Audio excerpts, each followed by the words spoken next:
Ao contrário da autonomia moral, a autonomia pessoal, embora esteja na origem da liberdade, corresponde apenas ao seu núcleo essencial. A liberdade tem um alcance mais amplo que pode ser limitado por forças externas legítimas, mas a autonomia é a parte da liberdade que não pode ser suprimida por interferências sociais ou estatais por abranger as decisões pessoais básicas, como as escolhas relacionadas com religião, relacionamentos pessoais, profissão e concepções políticas, entre outras. A meu juízo, do reconhecimento da autonomia privada advém umbilicalmente a admissão de que o ser humano é capaz, por si só, de tomar decisões a respeito dos aspectos particulares e essenciais de sua vida e de segui-las, desde que não transgrida o direito de outros, de modo a cada um controlar, na medida do possível, seu próprio destino, sendo, portanto, escritores, produtores, diretores e atores principais da própria vida. Há de se destacar que a autonomia privada abrange o direito de tomar decisões por quaisquer razões, não cabendo a terceiros e ao Estado compelir os indivíduos a determinados paradigmas mais corriqueiros, dentro do qual o indivíduo toma suas decisões particulares sem a possibilidade de interferência de terceiros. É por essa razão que João Costa Neto assevera que, a princípio, não há uma proteção da dignidade humana contra si próprio, isto é, o Estado não tem o dever de impedir um sujeito de violar sua própria dignidade, se é que isso é possível.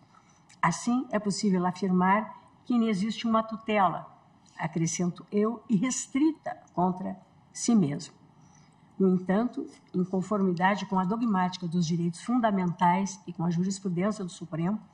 diversamente do que poderia parecer em um primeiro olhar, a autonomia privada encontra limites no ordenamento jurídico, sendo o princípio do dano, sem descurar de seus problemas intrínsecos, uma diretriz valiosa a ser utilizada como parâmetro. A delimitação do dano, nesse contexto, se revela importante. Não deve ser qualquer dano que legitimará a restrição à autonomia privada. Assim, a ideia de dano deve se vincular impreterivelmente à noção de desrespeito a direitos. Ocorre, no entanto, que a mera ocorrência de um dano nem sempre justificará a limitação à liberdade, sendo indispensável, em ocorrendo aparente colisão de direitos fundamentais, recorrer ao princípio da proporcionalidade para aferir a legitimidade da intervenção. E, desse modo,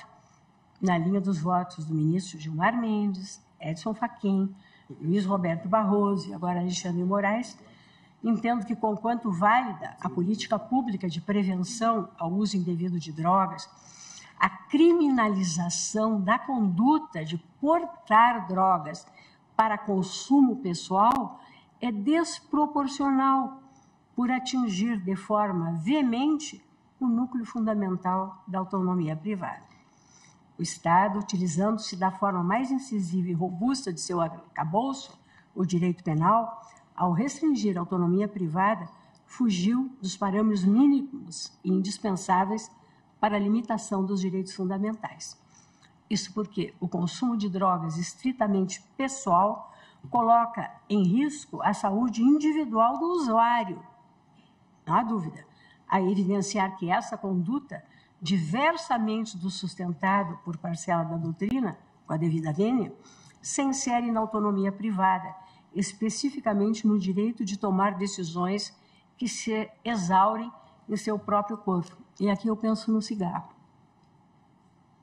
Disso não resulta que, por se exaurir no âmbito privado, o consumo de drogas não seja um problema público.